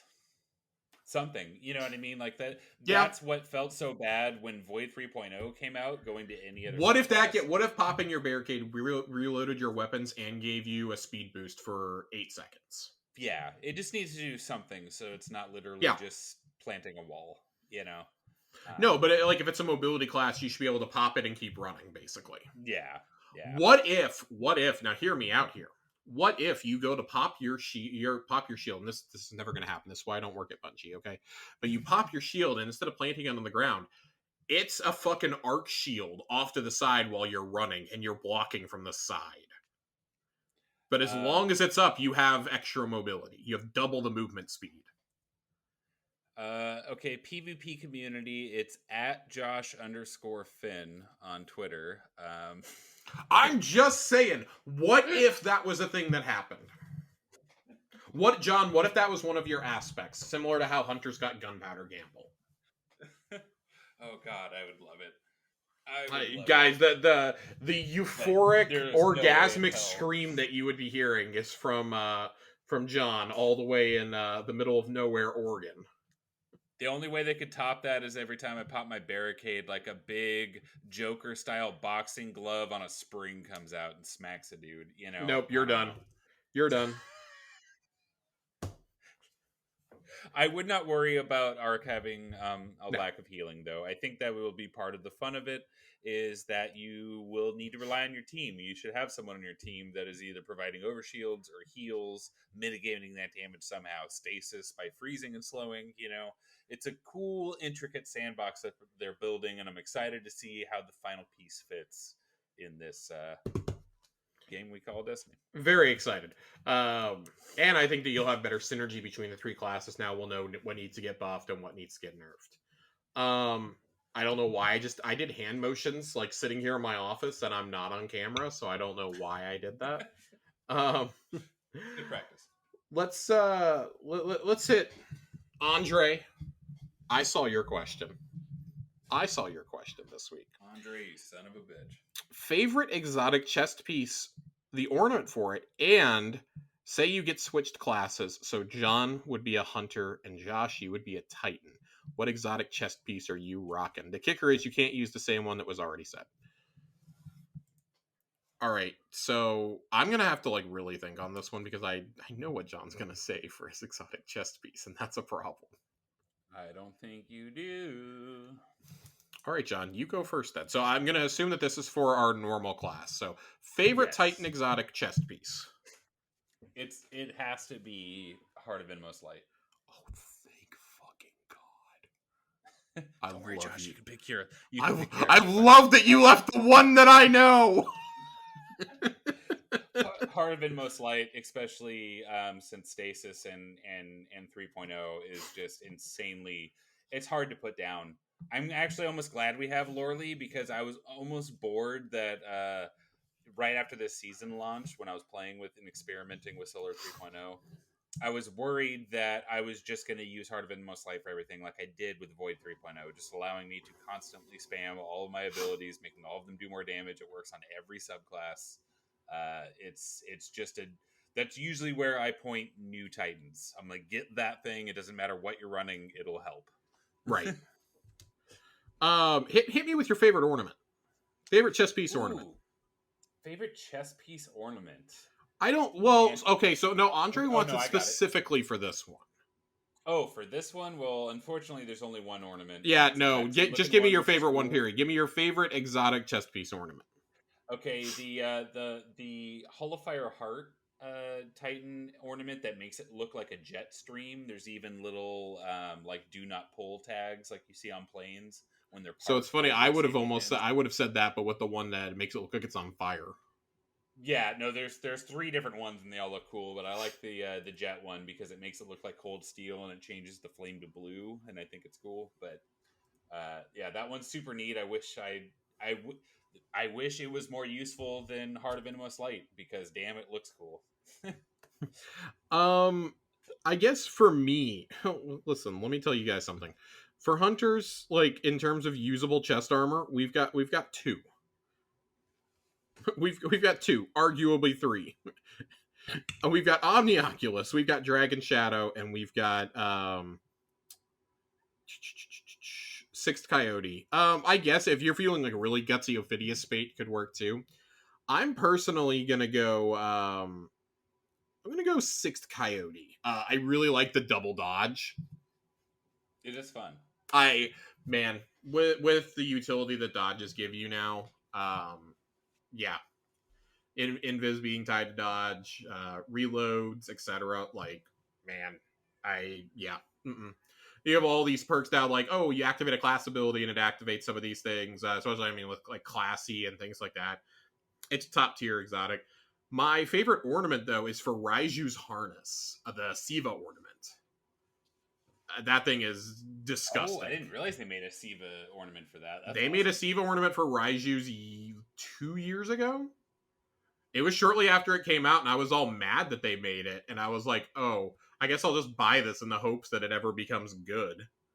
So we're going to see. Like, I like Raiju's, but it's, like, it looks cool. It's just not good. All it is pressing the super button again deactivates Whirlwind Guard early. Which does make a useless super a little more functional. I guess. I do like a lot of the Omnioculus ornaments as well, but I wouldn't take any of them over a Xivu ornament. And now let's swap classes. So John. Sorry, I have had 2 scotches tonight, so it's starting to hit me. John, what chest piece are you rocking as a hunter? I wear my chest piece on my legs, and they're called Lucky Pants. No, I hate No, you. it's probably going to be Dragon Shadow. I've always loved this exotic, especially with how high you can push your mobility to get your dodge back every 11 seconds. It's almost constant. Make all of your weapons feel better, you know? And it reloads all your weapons. So you can do a lot of fun shenanigans with shotguns or Fourth Horseman and PvE if you want to go that route, but obviously it's more of a PvP focused exotic. Rockets too. Yeah, yeah. You get 6 So, galley shots off in like 8 seconds. yep. So that's my pick. I'm hoping for you all that they finally make a good looking ornament for it because it does not match with almost any other Destiny armor in the game. No, not even remotely. And for me, of course, the one, the only, Curious of the Falling Star. Let's eat. Let's eat. I do like Hellfire Heart a lot, though. Purely because of that one ornament. I like Armamentarium. I do have the fun Vex ornament for that one. So I mean, there's some good ones out there. But I mean, if I was coming in and like, oh, I'm playing on a class that I don't play on very often, which is how it is with my Titan, I'm 100% using Super Eat. Yeah. Yeah, hunters really don't have a lot of good chess pieces. I mean, No, we don't. We don't have a lot of good exotic there, armor, period, frankly. It's very hit and miss. most We of have your like armor is good boots. we have some good boots. We've gotten some good arms lately. Bombardiers, embrace the butt bombs. Embrace the butt bombs. They're good. They're fun. Our next question comes from what the fuck is this? A1 Johnny wrote in. Who the fuck is this? Nani? This one is for Josh. Which Titan would you most like to run into in a sauna? I feel like it's got to be Saint 14, right? Yeah. He's gonna be like the least aggressive, I think. Like if I walk in, Shax is going to like announce my arrival to everyone. Saladin is going to like want to talk my ear off, and Zavala is probably just, I don't know, hanging dong and is like, Guardian, come sit with me. When Shax gets up to announce you, his towel is 100% falling off. Shax is in there still wearing his helmet too. Oh yeah, oh yeah. The helmet stays on. Red Jacks are in there with him. Oh, dude, it's gonna get fucking weird. Now, does Drifter qualify as a Titan in this scenario? Negative. He is the Destiny's only Hunter Warlock cross class. Okay, I wanted to clear that up real quick. It's Saint though. I feel like Saint would be like the least weird about it. Also, he's a robot, so like, is he gonna like, I don't know, can exos be in saunas? Does that affect them negatively? I'm an exo, so I want to find out. I hope if they can survive the vacuum of space, they can handle 120-degree steamy temperatures. I'm hoping. I think it's great. I think it's hilarious. the mental image of walking into a sauna and Saint 14 and Osiris just like chilling in there. Guardian, I saw you last weekend. You wrecked them. Come sit. Regale in your victory. Oh, try again. Oh my god. Yeah, it would be great. I want him to talk in only Trials of Osiris quotes. If I go in there. You are the reason the other people will cry. But moving on, we do have a third serious question, and I didn't want to save this one for last. It just kind of inadvertently happened. I don't know who wrote in. You wrote into our Instagram. And Corey is the one who checks that, not me. So when he sent this to me last week, it got kind of buried underneath an avalanche of other things. So I want to apologize for not getting to your question because I think it's a really interesting one. And to let everyone know who you are, when you hear this episode, go ahead and comment on Twitter underneath this podcast. I need you to hashtag Saints Sauna, and we'll know it's you. I hate you. Everybody is going to do it now. Hashtag Saint Sauna is a thing. That's the true trials of Saint 14, the sauna. Speculation for you guys. Xivu Arath is the last hive god out there. Already super powerful and to the best of my knowledge devoted to the darkness. Do you think it's possible she becomes a disciple of the Witness? Coming after us for revenge for her siblings, and as a disciple seems like plenty of motivation. It would also be cool to see her as the only hive god to beat us if something like that were to happen in Lightfall. Thanks, y'all. So, I'm going to paint a picture for a moment, okay? There are a couple of pyramids in the Sol system right now. We have 3 that we know of. 1 on the moon, which Callus has connected with and communed with. And I think it would be safe to assume Callus commands the moon pyramid now. We have the one on Europa, which presumably will be Aramis's. And that leaves Savathun's throne world, because Rolk is dead. I do think that Xivu Arath is given a pyramid. I do think that Xivu Arath becomes the commander of the Throne World Pyramid, actually. But we also have to remember, that thing is kind of inoperable. It's not going to be flying anywhere anytime soon. The more likely scenario would be that she has one of her own already. But I would also say that saying that she's the last hive god isn't exactly 100% accurate. There are still 3 worm gods kicking out there that we know of, at least. Man, Josh hitting the listeners with the well, actually, let's go. I don't want to hit anybody with a well, actually, but there are still a couple of worm gods out there. There's still like, I believe 3, if my count is correct. Because we've dealt with Zol, and we have the dead worm inside of Rolk's pyramid, which is like the mother worm, essentially.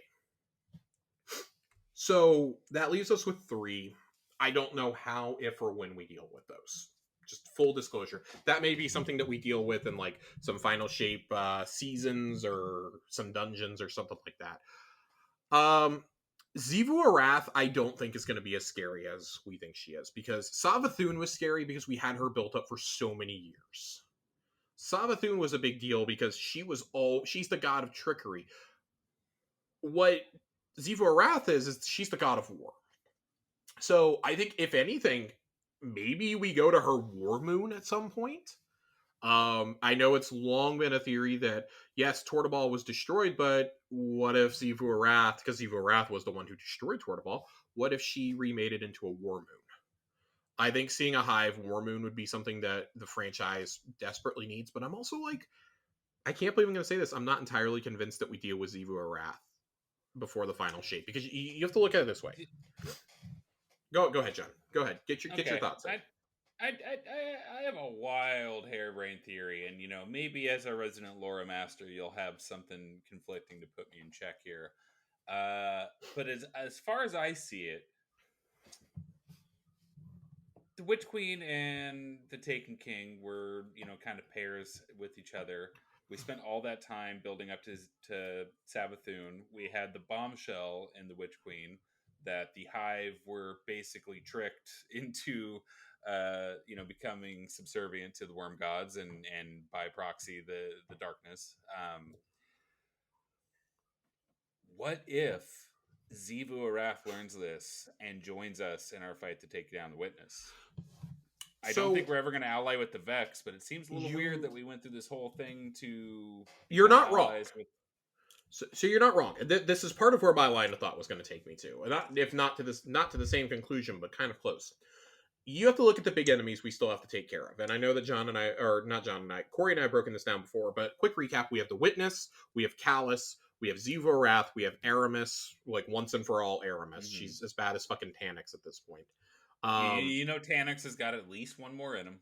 And something is going to have to happen with Spider at some point. Whether that's us killing him or him being executed by Mara or whatever. Something is going to happen with Spider. He's one of the last hanging threads there. I would say, like, the Vex are just such a conundrum because at this point, they don't really have a big bad left unless you just randomly introduce something, which that's all the Vex have ever been, is just random. Like, I feel like the Vex will not be... I think the Vex won't be fully explored until post-Final Shape. I think that may be one of the next great mysteries we set out on. What is the true nature of the Vex? We know that, like, the Soul Divisive, the sect that was in the Black Garden, worships the darkness, but not all of the Vex do that. I do think there will be a friendly sect of Vex at some point when we start doing our whole Avengers Assemble thing. I do think there is a friendly quadrant of Vex that could show up. But you only have a finite amount of time to deal with these enemies. And if you figure that the 2 remaining original raids, that one of them is going to... Oh, and we still have to deal with Savathun once and for all, too, because she's not dead. Imaru is still out there. Yep. She's absolutely not staying dead. She's going to come back and try and kill us again. You're going to have to deal with Savathun, Callus, the Witness. who gets a raid first off? The Witness is getting one. The Witness is getting the final shape raid. It's going to be an Oryx situation. You kill him in the campaign and you kill him for good afterwards. There's no way he's not the final raid boss of the entire saga. There's no way. I would say that the Lightfall raid, I'm willing to bet, I don't know, I'll bet $10 silver to Corey or something over it, that Callus is going to be the raid boss. I think that would bring everything full circle. You kill him once and for all for good this time. Not just one of his stupid robots. You actually kill Callus. So then that leaves the question, well, where do Xivu Arath and Savathun go at that point? Yeah. And that's what I'm thinking too, is we have like a year and a half left of this I would say leg of the franchise. I would say that it's also been said that Xivu Arath is largely allying with the darkness out of fear. She is terrified of the Witness. I do think that a heel turn could come. I could see potentially both Hive sisters turning and then us just having to deal with them later on down the road for good. Maybe that's even like part of like the cleanup after final shape or something, but I don't know. If you kill one of them, like maybe they're restricted to a dungeon, but I don't know. After the legendary campaign, can you put Savathun or Callus into a dungeon? Both of them feel like they need their own raids, and you still got Aramis, who's almost certainly going to get a dungeon. Or maybe she'll be a pre, one of the bosses of a raid, but not the. So I think that so you're hitting on an interesting point there that I hadn't considered. We had floated it once before we knew that Rolk was the boss of Vow of the Disciple. Obviously, what if you fight Savathun and you think what if you fight Xivu Arath before and then you kill Savathun, and after that is when you fight the Witness for the first time. I could see them going down something like that. Xivu Arath is just so subservient to the Witness that she's one of the ones you have to kill in the final missions or in the final raid. Yeah. Like if you take, I could see it like building up sequentially. Like you have to kill a Vex Mind. Think 4 encounters. You have to kill a Vex Mind. You have to kill Aramis. You have to take down Xivu Arath or Savathun or whoever, and then you fight the Witness. Yeah. There's definitely some room there. As for the Cabal, like there's nobody else. There's nobody alive. There's no one alive unless you invent of an enemy. Nezarec, well, I guess. Callus, I guess. Yeah, the Nezarec theories are just wild at this point. Yeah, people are getting they go carried in both away. directions, and that's a whole other episode. They're getting carried away with Nezarec at this point. But I don't think it's all for nothing, but they are getting carried away there. Yeah. But with Xivu Arath, we have 2 expansions left and one big baddie to get to. I don't see them taking up all of Lightfall with Xivu Arath. I mean, they could. No, I don't think they'll do them back. I don't think they'll do them back to back. I think that if anything in Lightfall's raid, I do truly think that that's Callus. Yeah, I do truly think that that's Callus. Maybe Xivu Arath is a mini boss before Callus. Yeah. I just see with the level of writing that Bungie's been going for the last couple of years, I don't see how Xivu Arath would see that Savathun got the light, wouldn't investigate, wouldn't find out what Rolk and the Witness in the darkness did to the Hive. You know what I mean? Like, and maybe that makes her double down. I don't know, but in my head, I feel like that might cause there to turn. She has the Taken now, right? That's our best theory, that she is in control of the Taken. Xivu Arath. She absolutely is in charge of the Taken, 100%. Yeah. Her and Drifter team up with their Taken armies. Man, I have no idea what's gonna happen there, but that's a little like kind of explanation there. I'm actually like, I'm just gonna go ahead and say it. Like, that's gonna be our lore corner tonight. We are starting to run a little late. That's gonna be our lore corner right there. We just delved into like a whole bunch of different storylines all at the same time. In 10 days, we'll know if we were full of crap or mostly full of crap. Well, I can't wait to see how wrong we are, because there is there's 2 final things I want to touch on tonight. And I can't believe this is coming at the end of the episode and not at the top, when we probably should have talked about both of these.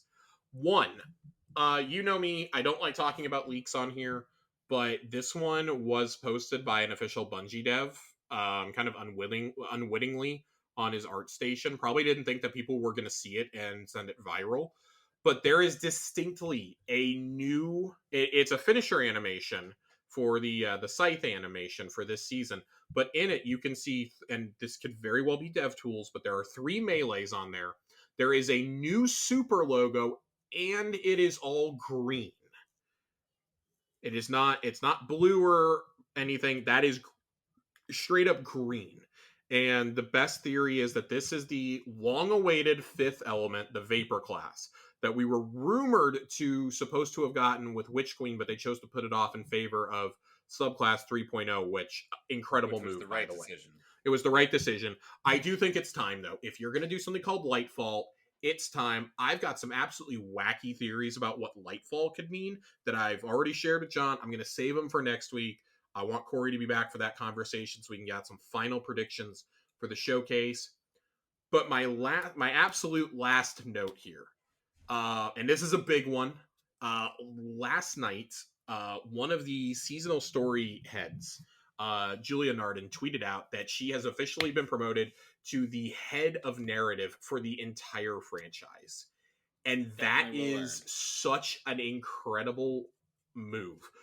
Julia tweeted out before the seasons that she specifically was in charge of a lot of the writing for were Dawn, Arrivals, Chosen, Lost. She did a lot with Witch Queen, and then with Haunted. Every single one of those seasons is probably with the noticeable omission of Splicer and Risen. Those are probably the best written seasons, Yeah, and they've only gotten better as you go up that. Like, yeah, I know that there's a lot of complaints about the gameplay loop for seasons and the season pass, and I completely understand. Like I said, John and I are ready to come back in 6 weeks and complain about the next season.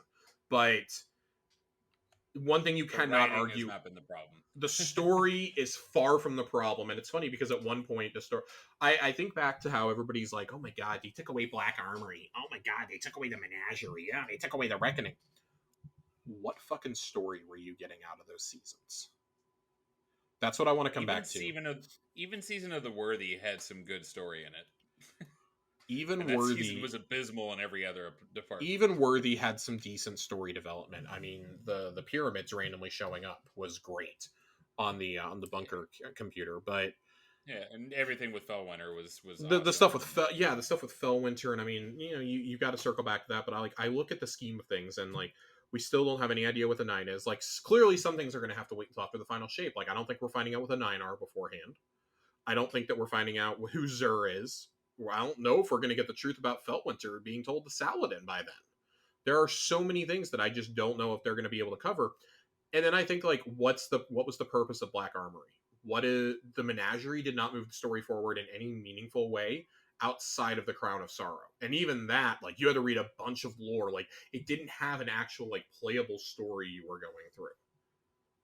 And I will say that, like, even Dawn, which is one of the lower rated seasons, like, overall, I mean, with good reason, because seasons have gotten a lot better, it still had an awesome story. We still did story missions to save Saint 14 and literally change the timeline, like, forever. So the limits are endless. I'm very curious to see, like, I would almost suspect that she jumps straight to working on Final Shape at this point. If she Because isn't already. if she wasn't already, you're absolutely right, because I have and this is personal speculation, I have nothing to base this on. I would imagine that if they were already looking at her to become franchise director, that she probably already had a pretty big hand in Lightfall and may have been one of the ones who was like, you need to split this into 2 expansions. You know, the season and expansion leads need to constantly be working together, otherwise it doesn't mesh, right? So yeah, wouldn't be surprising if she didn't already have a hand in Lightfall and Final Shape. Yeah, I agree. Man, Especially with the personal narrative of individual characters, which seems to be where they focus so heavily on a lot of these seasons. they focus a lot on these seasons. There's a lot coming out, and the seasons have been so important to knowing where the story is going to go with the expansions. I mean, yes, you could have just skipped from Beyond Light to Witch Queen, but I think what made Witch Queen such a rich experience was we knew everything that happened to get there. All the alliances that were formed, like you could just jump in there and be like, "Wait, why are we trying not to make the Cabal mad?" Question mark. And then you find out, oh, there's actually a lot of Cabal that are on our side now. There's Elixni that are on our side, which we haven't really had that come into play in the campaign yet. That's got to be. I would not be shocked if this next season we went back to Mithrax's story. It's been a full year since we checked in on my favorite four-legged boy. I really I scan by r/new on the Destiny 2 subreddit, just hoping to see someone who hasn't paid attention to Destiny in like a year and a half and finds Elixni on the tower, with no context. Oh yeah. And they're still down there by Drifter looking at that vending machine. That's a whole dude. That's the final shape, is figuring out how to order a Coca-Cola. But yeah, let's John, we're gonna get on out of here. If not, we're gonna have enough content for 2 more episodes. I want to thank everybody for listening tonight to Tower Casuals. Corey will be back next week for episode 106. We're gonna break down some final Lightfall theories, give our impressions on the overall season, and on a bit of dialogue that's going to come our way at Reset. I don't think it's an actual event, but I do think it's going to be some serious dialogue we're going to have to listen to going forward. But that's thanks to a data mine that we've known about that since literally the beginning of the season. It hasn't exactly been masked. And I don't think that the actual words that are said have leaked either. So I want to go in with that as a surprise. John, thank you for joining me to talk weapon buffs, to talk Arc 3.0, to talk some Xivu Arath. Where can the people find you? At A1Johnnny on Twitter, as always, and nowadays in the Tower Casuals Discord server. Yes, we are about to talk about that one. We do. You guys asked for it. We did it. We have a Tower Casuals Discord. So feel free to come and join us. Come hang out with us. We've got some threads for the pod. We've got a general chat. We've got a Tower Casuals clan. We've got an It's Been a Week channel. We've got some fashion channels. We've got some LFG stuff going on. Corey and Andre were in there earlier trying to set up a raid for sometime this next week. We have got space for all of that. So check us out there. You could always send all of your questions to @Tower Casuals on Twitter. You can hit us on the Instagram. You can do towercasuals@gmail.com. You can hit us up in the Discord like Andre did this week, or on Twitter like Joe did. And our mystery commenter on Instagram. We got it all over the place. And of course, you guys can find me on Twitter @Josh_Finn, 2 N's. I've been playing a lot of Final Fantasy VII Remake over the last week and a half, and that's what the majority of my tweets have been about, is that and my gripes with attempting Returnal. So until next week, from me, from Corey, from John, we will see you Starside Guardians. Have a great week. Okay, bye. Bye-bye now.